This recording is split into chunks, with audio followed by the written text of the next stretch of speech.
Tuhan beriku makan minum.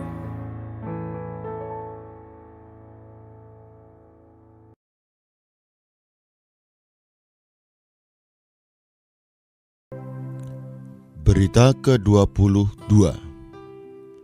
Keperluan orang yang buta di dalam agama, penglihatan hayat dan pengembalaan hayat, bagian kedua. Kini kita sampai pada Yohanes pasal 10. Inilah pasal yang sangat menarik, tetapi juga pasal yang disalahpahami. Sebenarnya pasal ini merupakan kelanjutan pasal 9. Yohanes pasal 10 ayat 21 membantu kita mengetahui hal ini dengan adanya sebuah pertanyaan. Dapatkah setan memelekkan mata orang-orang buta? Kedua pasal ini berpusat pada catatan mengenai perkara orang yang buta sejak lahir. Pokok pemikiran pasal ini sangat dalam. Di luar kelihatannya mudah dipahami, tetapi sebenarnya tidak mudah memahami perumpamaan ini. Tuhan langsung mengatakan perumpamaan tentang kandang domba sesudah menyembuhkan orang buta yang diusir dari rumah ibadat orang Yahudi. Sebab itu, kejadian ini merupakan latar belakang perumpamaan kandang domba. Kedua, pengembalaan hayat untuk umat di luar agama. A. Kandang domba, pintu dan padang rumput untuk domba. Sekarang kita harus memperhatikan arti kandang domba dalam perumpamaan ini. Tidak mudah untuk menjelaskan kandang domba. Mungkin Anda mengetahui sedikit tentang Alkitab, khususnya mengenai Injil. Mungkin pada masa muda Anda pernah mendengar cerita-cerita Injil di sekolah minggu. Bahkan mungkin Anda lulusan seminari. Izinkanlah saya bertanya kepada Anda, apakah yang Anda ketahui tentang kandang domba? Apa yang pernah diajarkan kepada Anda mengenai hal ini? Kunci untuk menyingkap rahasia perumpamaan ini sangat tergantung pada arti kandang domba. 1. Kandang domba melambangkan hukum Taurat atau agama Yahudi, agama hukum Taurat. Kandang domba dalam pemakaian yang lebih baik melambangkan hukum Taurat dalam Perjanjian Lama. Tetapi dalam penggunaan secara biasa, umum, ini melambangkan agama Yahudi, Yudaisme, agama hukum Taurat. Dahulu, sebelum Kristus datang, kedatangan Kristus kali pertama, Allah memberikan hukumnya kepada orang Israel. Apakah maksud Allah memberikan hukum ini kepada mereka? Apakah Dia mengharapkan supaya mereka memeliharanya? Tidak, bukan itu tujuannya. Galatia pasal 3 ayat 23-26 mewahyukan tujuan Allah dalam memberikan hukum Taurat. Sebelum iman itu datang, kita berada di bawah pengawalan hukum Taurat dan dikurung sampai iman itu telah dinyatakan. Jadi, hukum Taurat adalah penuntun bagi kita sampai Kristus datang, supaya kita dibenarkan berdasarkan iman. Sekarang, iman itu telah datang. Karena itu, kita tidak berada lagi di bawah pengawasan penuntun. Sebab kamu semua adalah anak-anak Allah melalui iman di dalam Yesus Kristus. Sebelum iman dalam Kristus datang, kita berada di bawah pengawalan atau pengurungan hukum Taurat. Dengan kata lain, kita dikurung seperti domba di dalam kandang. Kata pengawalan di sini dalam bahasa aslinya berarti dibatasi atau dikurung. Sebelum iman itu datang, yakni sebelum Kristus datang, orang-orang yang dipilih Allah dibatasi di bawah hukum Taurat. Mereka dikurung di bawah hukum Taurat.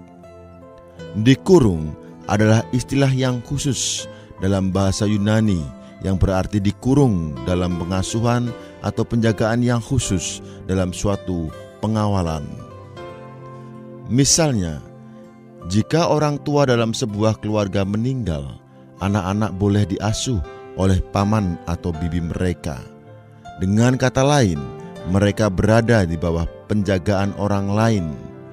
Ini menunjukkan bagaimana umat pilihan Allah ditempatkan di bawah pengasuhan hukum Taurat sebelum iman dalam Kristus datang. Hukum Taurat mengurung umat Allah di bawah pengasuhan sampai Kristus datang. Galatia pasal 3 ayat 24 mengatakan bahwa hukum Taurat adalah penuntun bagi kita sampai Kristus datang. Sesungguhnya terjemahan sedemikian masih kurang. Dalam naskah bahasa Yunani, ini berarti hukum Taurat adalah budak kita yang membawa kita kepada pengajar atau guru kita, yaitu Kristus. Pada zaman kuno, anak-anak orang kaya dalam keluarga Yahudi dikawal pergi ke pengajar mereka oleh seorang budak yang terlatih. Demikian pula, hukum Taurat sebagai budak melayani kita dan membawa kita kepada Kristus. Sebelum kita dibawa kepada Kristus sang pengajar, kita berada di bawah pengasuhan seorang budak, yakni hukum Taurat. Allah Bapa memakai hukum Taurat sebagai budak untuk mengasuh dan membawa kita kepada Kristus. Sebelum Kristus datang, kita ditaruh di bawah tangan hukum Taurat. Saat itu, hukum Taurat adalah pengasuh kita. Hukum Taurat bertanggung jawab atas pengasuhan dan penjagaan terhadap umat pilihan Allah dan akhirnya membawa mereka kepada Kristus.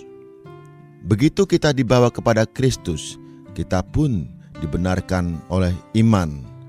Sejak iman datang, yakni sejak Kristus datang, kita tidak lagi berada di bawah pengasuhan seorang budak. Sekarang kita telah mengerti apakah kandang domba. Sebelum Kristus datang, Allah menaruh umat pilihannya di bawah pengasuhan hukum Taurat. Hukum Taurat adalah kandang. Misalkan, jika Anda mengunjungi peternakan, Anda akan melihat bahwa kebanyakan dalam waktu domba-domba tidak berada di kandang. Sebagian besar dalam 1 tahun, domba-domba itu tinggal di padang rumput. Padang rumput adalah tempat tinggal mereka yang permanen, sedangkan kandang hanyalah tempat yang sementara. Hanya sewaktu padang rumput tidak ada, domba-domba itu dikurung di kandang. Kandang hanya dipakai sementara untuk menjaga dan melindungi domba-domba sampai padang rumputnya siap. Ini menunjukkan bahwa Kristuslah padang rumput, tempat tinggal yang permanen bagi anak-anak Allah. Tetapi sebelum Kristus datang, Allah menyediakan hukum Taurat sebagai kandang guna menjaga dan mengurung umat pilihannya untuk sementara. Akan tetapi, ketika Tuhan datang, agama Yahudi telah memakai hukum Taurat untuk membentuk Yudaisme. Yudaisme telah menjadi kandang domba. Sebelum orang yang buta itu disembuhkan oleh Tuhan, dia merupakan seekor domba yang terkurung dalam Yudaisme. Ketika dia diusir keluar dari rumah ibadah, sebenarnya dia telah diusir keluar dari Yudaisme sehingga ia berada di luar kandang. Dahulu dia menjadi seekor domba dalam kandang. Kini dia telah diusir dari kandang Yudaisme. 2. Domba melambangkan umat pilihan Allah. Domba adalah umat pilihan Allah. Dalam kekekalan yang lampau, azali, dengan pandangan dininya, Allah telah memilih umat pilihannya. Sebelum Kristus datang, Allah menyerahkan umat pilihannya ke dalam pengasuhan hukum Taurat. Sesudah Kristus datang, Dia menginginkan seluruh umatnya keluar dari pengasuhan hukum Taurat. Orang yang buta yang diusir dari tempat ibadah orang Yahudi dan datang kepada Tuhan Yesus adalah salah satu dari orang-orang pilihan Allah. Dulu dia berada di bawah pengasuhan hukum Taurat, tetapi dia telah ditarik keluar dari situ dan dibawa kepada Tuhan sendiri. 3. Pintu melambangkan Kristus untuk keluar dan masuk. Apakah artinya mengatakan Kristus adalah pintu? Banyak orang Kristen berpikir bahwa pintu adalah untuk masuknya orang-orang ke dalam surga. Mungkin beberapa di antara Anda yang membaca berita ini masih memegang konsepsi ini. Tetapi pintu di sini bukanlah untuk Anda pergi ke surga, karena pintu ini memungkinkan orang masuk dan keluar. Jika pintu ini merupakan pintu untuk masuk ke surga, bagaimana orang dapat keluar dari dalamnya? Pintu ini bukanlah pintu untuk masuk ke surga. Tuhan adalah pintu kandang domba. Asalnya, kandang adalah hukum Taurat, dan Tuhan adalah pintu untuk masuk ke dalam hukum Taurat. Tuhan tidak hanya pintu untuk masuk ke dalam hukum Taurat, Dia juga pintu untuk keluar dari hukum Taurat. Ayat 9 mengatakan, "Akulah pintu, siapa saja yang masuk melalui aku, ia akan diselamatkan, dan ia akan masuk dan keluar serta menemukan padang rumput." Kristus adalah pintu, bukan hanya untuk umat pilihan Allah zaman perjanjian lama seperti Musa, Daud, Yesaya, Yeremia, dan lainnya, agar mereka masuk ke dalam kandang hukum Taurat sebelum Kristus datang, tetapi juga untuk orang-orang pilihan Allah seperti Petrus, Yakobus, Yohanes, Paulus, dan lainnya, agar keluar dari kandang hukum Taurat setelah Kristus datang. Itulah sebabnya di sini Tuhan menunjukkan bahwa dirinya adalah pintu, bukan hanya untuk umat pilihan Allah masuk, tetapi juga untuk seluruh orang pilihan Allah keluar. Mereka yang masuk ke dalam hukum Taurat adalah orang-orang seperti Musa, pemazmur, dan nabi-nabi. Kristus adalah pintu bagi orang-orang ini untuk masuk ke dalam kandang hukum Taurat. Dengan kata lain, mereka masuk ke dalam kandang melalui Kristus dan untuk Kristus. Jika kita memperhatikan pandangan ini sewaktu membaca tulisan-tulisan Musa, pemazmur, dan para nabi, kita akan nampak dengan jelas bahwa mereka masuk ke dalam hukum Taurat Allah melalui Kristus. Kristus adalah pintu masuk mereka ke dalam hukum Taurat. Ketika Yesus datang, banyak orang masih berada dalam kandang. Sungguh pun demikian, sesudah kedatangan Yesus, Allah tidak lagi bermaksud untuk mengurung umat pilihannya dalam kandang hukum Taurat. Allah menghendaki mereka keluar dari hukum Taurat dan masuk ke dalam Kristus. Jadi, sejak saat itu, Kristus tidak lagi merupakan pintu masuk ke dalam kandang bagi umat pilihan Allah, tetapi Dia adalah pintu keluar bagi mereka yang telah berada dalam kandang. Orang yang buta itu adalah orang yang keluar dari kandang. Dahulu, semua hamba diutus Allah untuk masuk ke dalam hukum Taurat melalui Kristus. Tetapi meskipun Kristus telah datang, kandang itu masih penuh dengan domba yang terkurung di dalamnya. Apa yang harus mereka lakukan? Mereka harus keluar dari kandang melalui Kristus. Selama zaman perjanjian lama, Allah mengutus hamba-hambanya masuk ke dalam kandang hukum Taurat melalui Kristus. Kini, selama zaman Perjanjian Baru, Allah bermaksud membawa umatnya keluar dari hukum Taurat melalui Kristus sebagai pintu. Sekarang saya percaya Anda mengerti bahwa kandang domba adalah hukum Taurat Perjanjian Lama yang digunakan oleh orang-orang Yahudi untuk membentuk agama Yahudi. Kemudian, agama Yahudi menjadi kandang untuk mengurung umat pilihan Tuhan. Tetapi Kristus telah datang dan padang rumput telah siap, sehingga domba tidak perlu lagi terkurung dalam pengasuhan hukum Taurat orang Yahudi. Mereka harus dibebaskan dari kandang hukum Taurat, supaya mereka bisa menikmati segala kekayaan padang rumput. Singkatnya, Kristus adalah pintu masuk dan pintu keluar dari kandang domba. Mula-mula, kaum beriman Perjanjian Lama masuk ke dalam kandang, yaitu hukum Taurat, melalui Kristus sebagai pintu.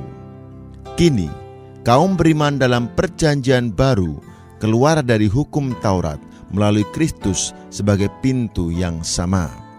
Selanjutnya, kandang hukum Taurat dipakai oleh Allah sebagai budak untuk menjaga dan mengasuh anak-anaknya.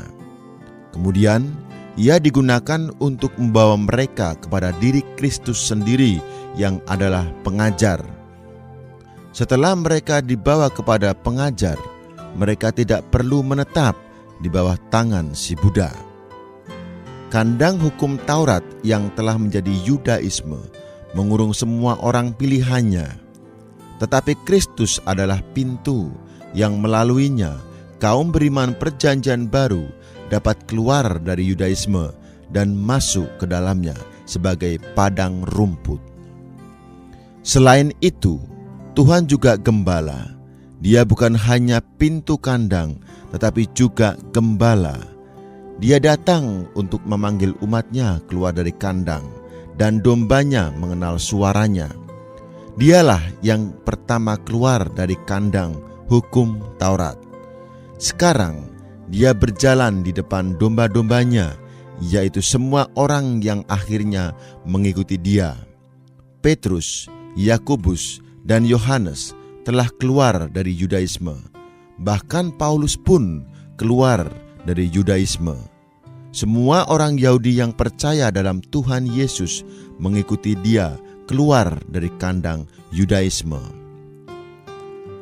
Orang yang buta itu adalah orang yang keluar dari Yudaisme. Dia dikucilkan dari tempat ibadah Yudaisme. Dia diusir dari kandang karena Yesus yang hidup. Maka Tuhan menggunakan kesempatan yang baik ini untuk mengutarakan perumpamaan ini.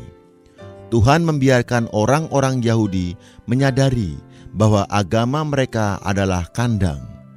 Dia membuat mereka mengenal bahwa padang rumput telah siap sekarang, dan domba tidak perlu lagi tinggal dalam kandang mereka. Sekarang adalah waktunya domba-domba keluar dari kandang dan menikmati segala kekayaan padang rumput. Orang yang diusir oleh orang-orang Yahudi keluar dari sinagoga telah menjadi orang yang menikmati Tuhan sebagai padang rumput. Mula-mula Tuhan adalah pintu, lalu gembala, dan akhirnya padang rumput. Gembala membawa semua domba keluar dari kandang melalui dirinya sebagai pintu dan membawa mereka kepadanya sebagai padang rumput. Dialah gembala yang membawa domba keluar dari kandang. Dialah pintu yang melaluinya domba-domba dibawa keluar, dan dia pun padang rumput tempat domba-domba dibawa. Dia hanya membawa domba-domba keluar dari Yudaisme melalui dirinya, pintu, gembala, dan padang rumput. 4.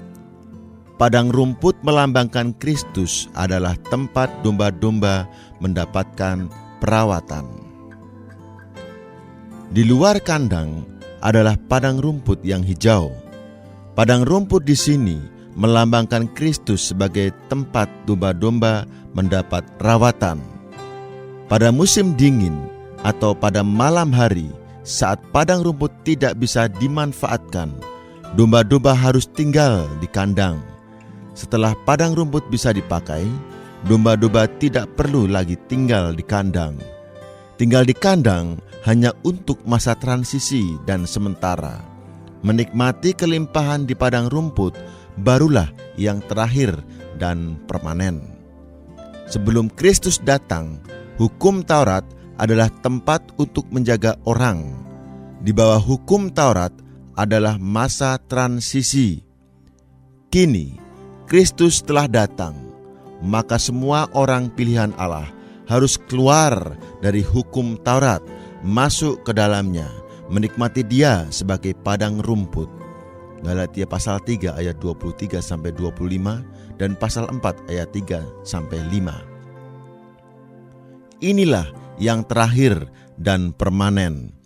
Sekarang adalah musim semi, waktu yang tepat bagi domba-domba untuk keluar dan pergi ke padang rumput, supaya mereka dikenyangkan dengan rumput yang hijau. Murid-murid seperti Petrus, Yakobus, dan Yohanes juga pernah berada dalam kandang, tetapi mereka telah keluar dari situ dan menikmati Kristus sebagai padang rumput. Sewaktu mereka masih berada dalam agama yang usang, mereka menderita kelaparan sampai hampir mati dalam kandang. Tidak ada pintu di sana, yang berarti tidak ada kebebasan. Dan tidak ada padang rumput, yang berarti tidak ada makanan. Suatu hari mereka berjumpa dengan Kristus, orang yang hidup, gembala, dan Dia berkata, "Mari, ikutlah aku." Mereka mengikutinya keluar dari kandang dan masuk ke padang rumput. Jika Anda mengikuti Tuhan sebagai gembala Anda, akan datang suatu badai yang mendesak Anda keluar dari kandang. Anda tidak perlu meronta-ronta atau berusaha mengikuti Tuhan Yesus keluar dari kandang. Karena begitu Anda mengikuti Dia, agama yang usang akan memaksa Anda keluar. Mereka akan mengusir Anda. Semakin Anda mengikuti Yesus yang hidup ini, agama semakin memaksa Anda keluar. Agama tidak dapat menahan Yesus, dan Yesus tidak pernah menetap dalam agama. Keduanya mutlak berbeda dan tidak mungkin dirukunkan. Yesus adalah hayat, dan agama ialah sesuatu yang lain dari hayat. Tuhan Yesus yang hidup sama sekali tidak bisa mentoleransi agama. Puji Tuhan, kita semua berada di luar agama dan dikenyangkan dengan padang rumput yang hijau. Tentu saja, padang rumput tidak berada dalam kandang, tetapi di luar kandang. Jika Anda ingin menikmati padang rumput, Anda harus keluar. Begitu Anda keluar dari kandang, Anda akan menemukan diri Anda berada di padang rumput. Haleluya!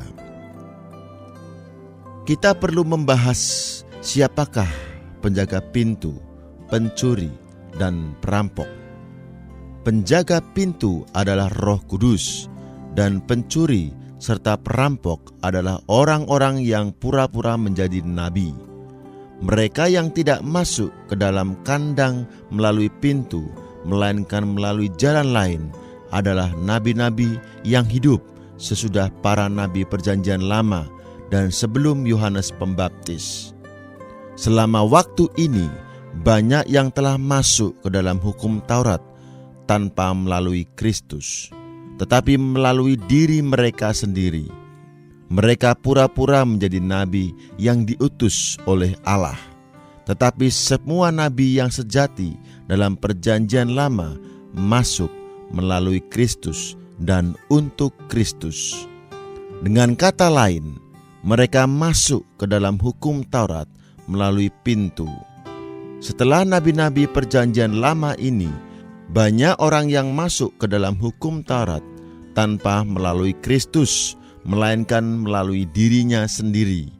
Mereka adalah pencuri dan perampok yang merusak dan merugikan umat Allah.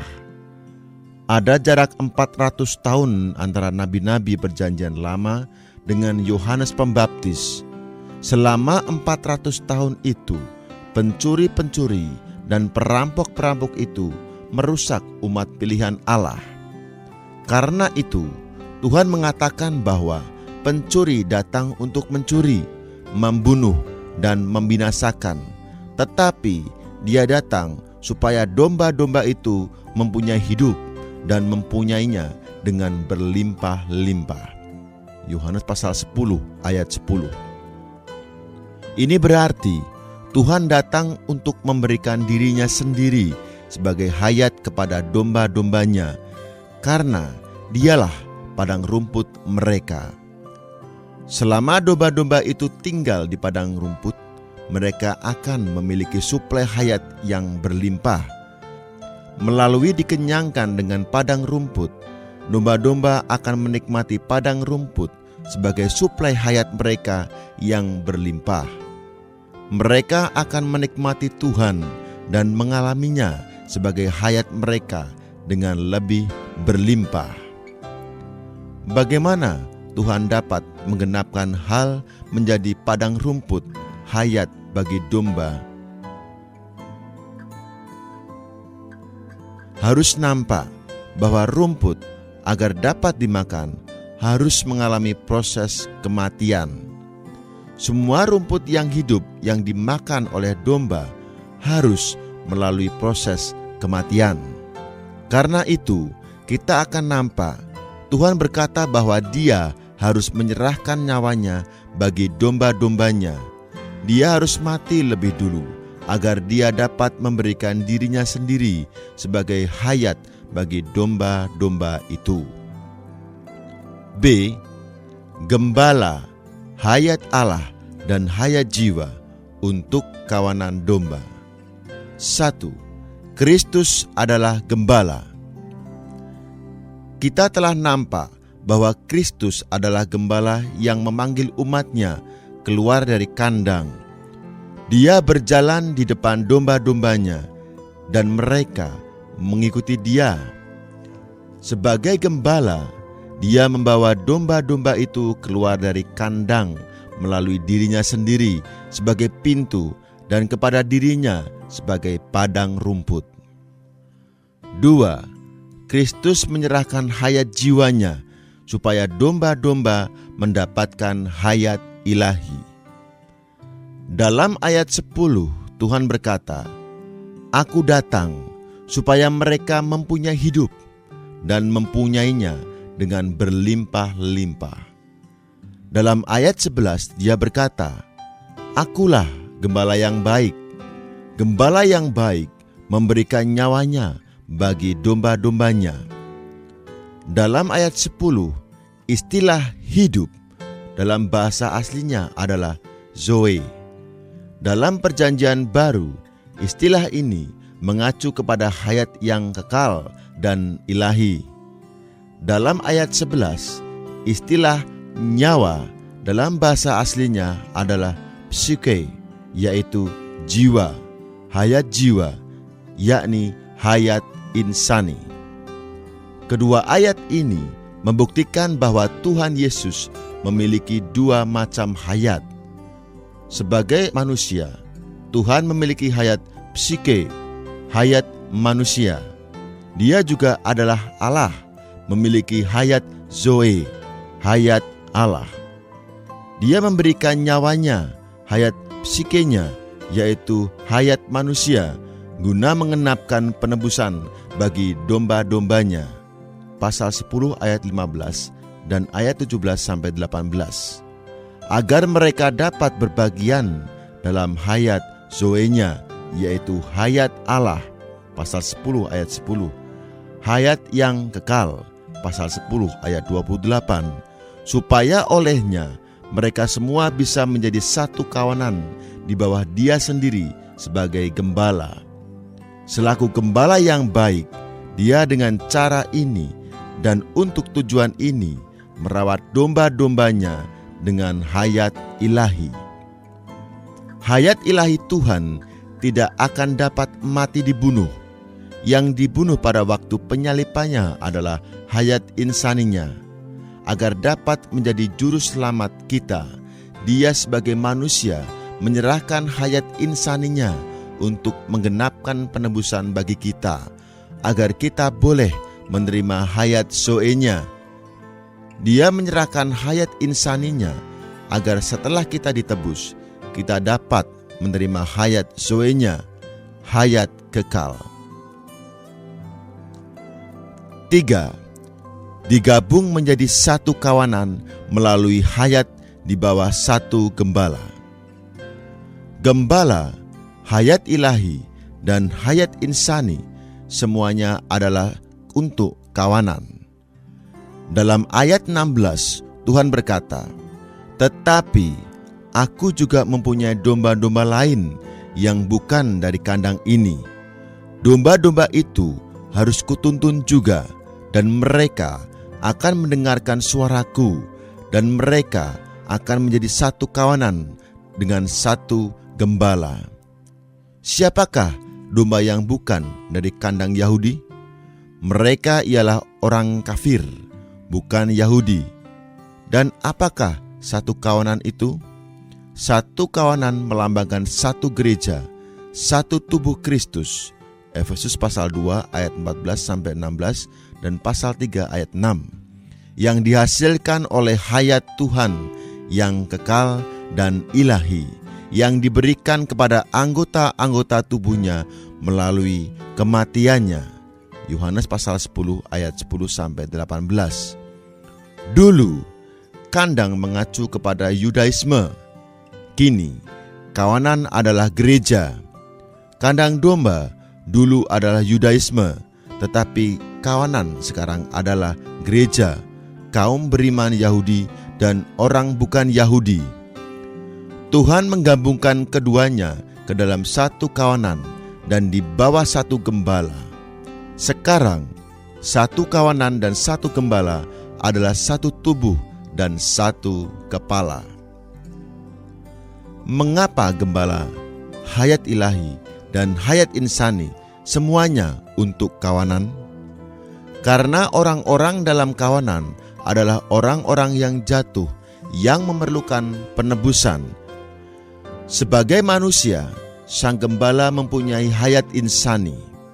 Dia mengorbankan hayat insaninya untuk menggenapkan penebusan bagi kawanannya.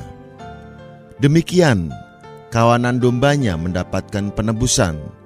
Kemudian, kawanannya menerima hayat ilahinya.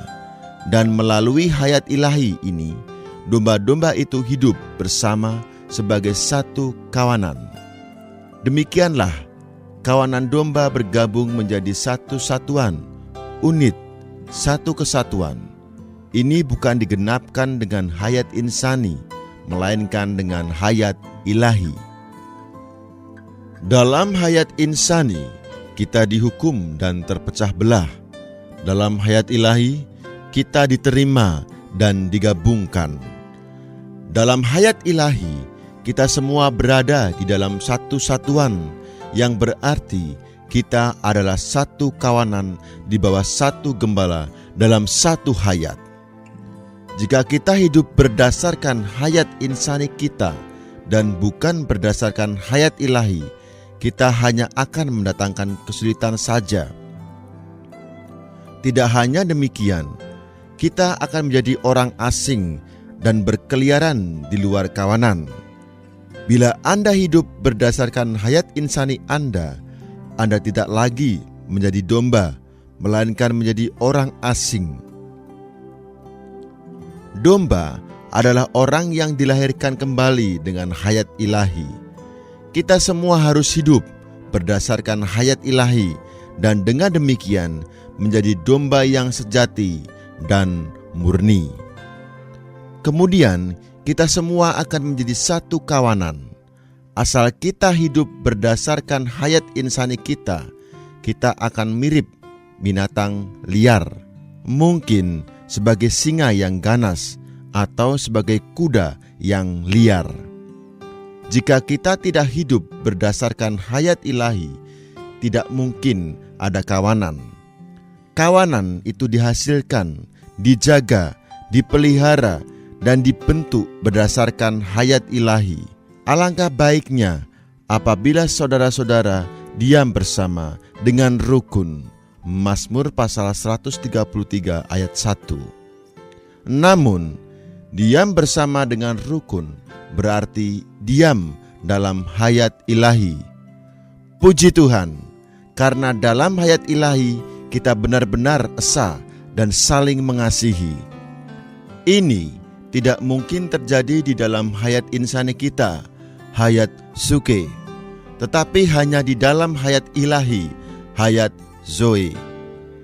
Kita menerima hayat Zoe ini melalui penebusan yang digenapkan oleh gembala kita yang menyerahkan hayat sukenya. Dia mengorbankan hayat sukenya untuk menggenapkan penebusan bagi kita, sehingga kita dapat menerimanya sebagai hayat Zoe kita. Sekarang kita ada di dalam hayat Zoe, di bawah satu gembala, untuk menjadi satu kawanan. Ini bukan satu organisasi, ini adalah kawanan bersama dalam hayat. Sungguh ajaib, haleluya. Kawanan bukanlah masalah agama, melainkan masalah hayat. C. Hayat yang kekal, tangan putra dan tangan bapa untuk jaminan domba-domba. Dalam pasal 10 ayat 28-29 Tuhan berkata, "Dan aku memberikan hidup yang kekal kepada mereka, dan mereka pasti tidak akan binasa sampai selama-lamanya, dan seorang pun tidak akan merebut mereka dari tanganku. Bapakku yang memberikan mereka kepadaku lebih besar daripada siapapun, dan seorang pun tidak dapat merebut mereka dari tangan Bapa." Hayat yang kekal adalah untuk kehidupan kaum beriman. Tangan Bapa yang dengannya ia memilih di dalam kasih-Nya menurut tujuannya. Yohanes pasal 17 ayat 23, pasal 6 ayat 38-39. Dan tangan putra yang dengannya ia menyelamatkan menurut anugerah-Nya, guna merampungkan kehendak Bapa. Pasal 1 ayat 14 dan pasal 6 ayat 37. Keduanya memiliki kekuatan pemeliharaan yang melindungi kaum beriman. Hayat yang kekal tidak akan layu selama-lamanya. Tangan Bapa dan Putra selamanya tidak akan gagal. Itulah sebabnya kaum beriman teguh atau terjamin dan tidak akan binasa selamanya. Sewaktu saya mulai bekerja di Amerika Serikat, banyak orang beriman yang terkasih bertanya kepada saya, apakah saya percaya akan jaminan selamanya? Saya selalu menjawab, mengapa tidak? Selang beberapa saat, setiap orang mengetahui bahwa saya benar-benar percaya kepada jaminan yang ajaib dan kekal. Asal kita memiliki hayat kekal, kita mempunyai jaminan yang kekal. Saya memiliki polis asuransi yang sejati di dalam roh saya. Saya bukan hanya mempunyai hayat yang kekal, saya pun mempunyai dua tangan, tangan pemilihan Bapa dan tangan penyelamatan Putra. Kedua tangan ini memeluk saya. Iblis tidak dapat merebut saya. Saya selamanya terjamin oleh hayat ilahi dan oleh kedua tangan ilahi. Puji Tuhan, tangan-tangan ini selalu berjaga-jaga dan tidak seorang pun dapat merebut kita. Karena itu, kita tidak akan binasa selama-lamanya. Kita memiliki kehidupan yang ilahi dan perlindungan yang maha kuasa. Jadi, kita, domba-domba ini, selamanya terjamin. Jangan berdebat secara doktrin mengenai jaminan yang kekal. Nikmatilah kenyataannya. Apakah Anda mempunyai jaminan yang kekal? Saya tidak menanyakan apakah Anda percaya kepada jaminan yang kekal, tetapi apakah Anda memilikinya? Tak peduli kita percaya atau tidak kepada ajaran mengenai jaminan yang kekal, kita selamanya terjamin. D. Penganiayaan dari agama. Dalam ayat 30 Tuhan berkata, "Aku dan Bapa adalah satu." Di sini Tuhan dengan jelas menegaskan keilahiannya bahwa Dia sendiri adalah Allah. Pasal 10 ayat 33, pasal 5 ayat 18, pasal 1 ayat 1, pasal 20 ayat 28, 1 Yohanes pasal 5 ayat 20, dan Filipi pasal 2 ayat 6. Orang-orang Yahudi mengambil batu untuk melempari Dia dan berkata, "Bukan karena suatu pekerjaan baik maka kami mau melempari Engkau, melainkan karena Engkau menghujat Allah, dan karena Engkau sekalipun hanya seorang manusia saja menjadikan dirimu Allah." Pasal 10 ayat 33. Orang-orang Yahudi menganiaya Yesus karena hujatnya. Demikian juga hari ini, agama menuduh kita memberitakan bidah. Agama berusaha melindungi kepercayaannya. Sebenarnya mereka tidak percaya. Mereka melindungi kesia-siaan. Karena itu, mereka menganiaya Tuhan Yesus. E. Penyingkiran hayat terhadap agama dan kedudukan baru hayat. Dalam Yohanes pasal 10 ayat 40-42, kita nampak penyingkiran hayat terhadap agama dan kedudukan baru hayat. Kristus meninggalkan agama Yahudi dan pergi ke tempat Yohanes Pembaptis memberitakan Injil Perjanjian Baru. Ini sangat berarti. Tuhan meninggalkan agama Yahudi dan mengambil kedudukan yang baru bagi Perjanjian Baru. Hari ini kita ada di kedudukan yang baru ini. Kita sedang mengikuti gembala. Kita sedang berada di padang rumput, dan kita mempunyai kedudukan yang baru. Akhirnya, sampailah waktunya Tuhan menghentikan agama Yahudi.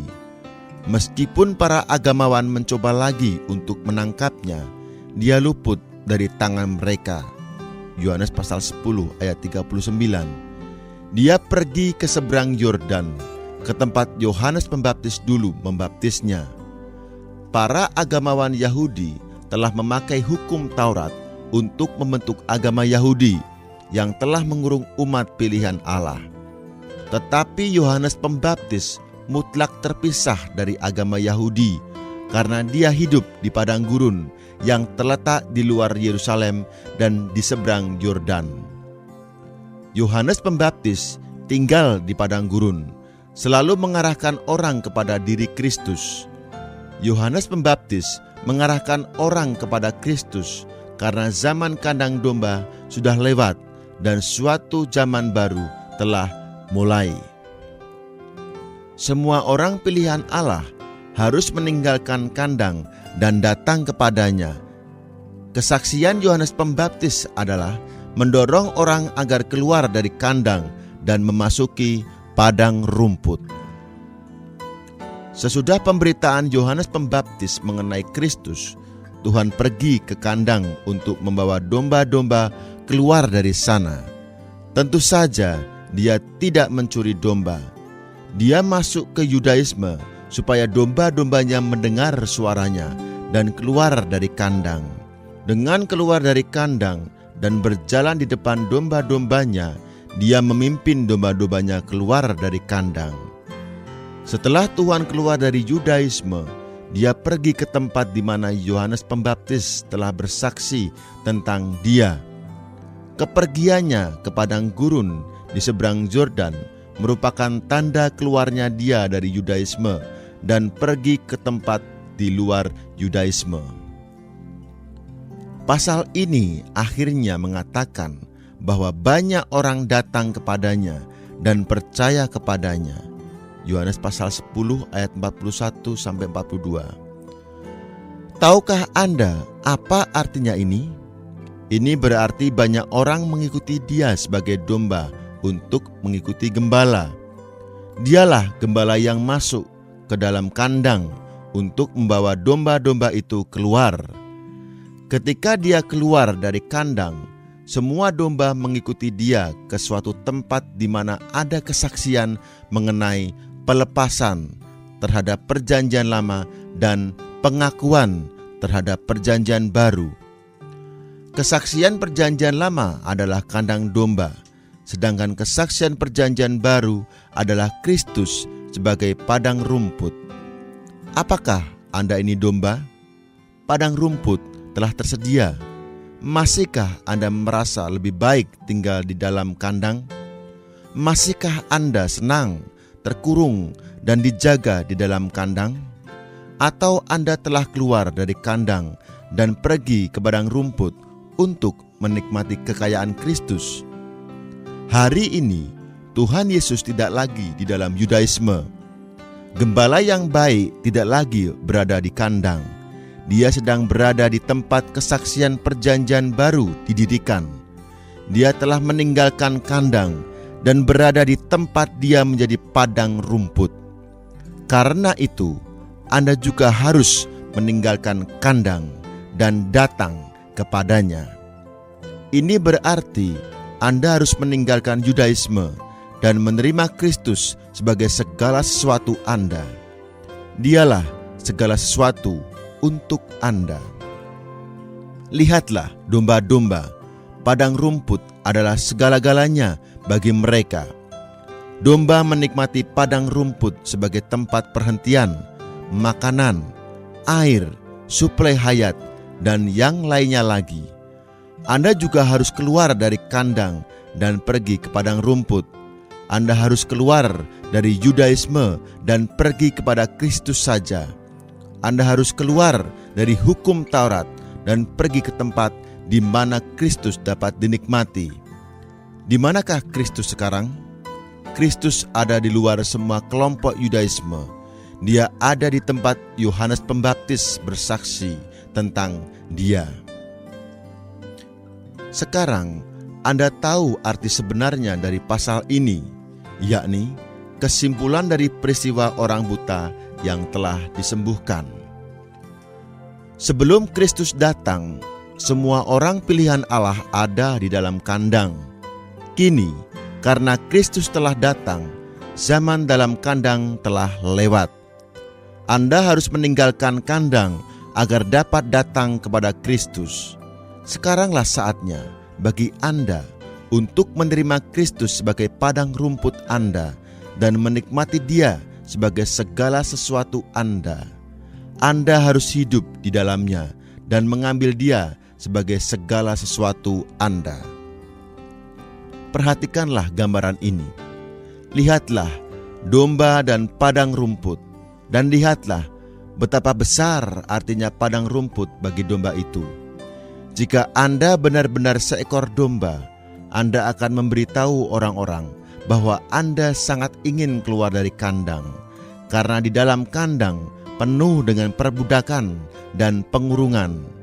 Sama sekali tidak ada kebebasan, karena Anda dijaga di bawah asuhan seorang pengawal. Sekarang Anda tahu di mana ada padang rumput, ada kebebasan, dan ada suplai hayat. Kristus adalah padang rumput yang al-muhit. Kandang adalah hukum Taurat dan Yudaisme. Kristus, satu-satunya pintu keluar dari kandang, adalah gembala yang memimpin Anda keluar dari kandang dan membawa Anda kepada dirinya. Dia bisa menjadi segala sesuatu Anda. Sekarang, Dialah padang rumput Anda. Izinkan saya mengulangi sekali lagi. Di manakah Kristus kini? Dia bukan di dalam Yudaisme, melainkan di tempat di mana perjanjian baru dipersaksikan. Kristus ada di tempat di mana Yohanes Pembaptis bersaksi tentang Dia. Ini sangat berarti, karena kini Tuhan di luar kandang dan berada di kedudukan yang baru. di mana Dia menjadi segala sesuatu bagi umat pilihan Allah. Karena itu, Anda harus keluar dari kandang yang usang dan pergi ke padang rumput yang baru, di mana Kristus sendiri menjadi segala sesuatu bagi Anda. Amin.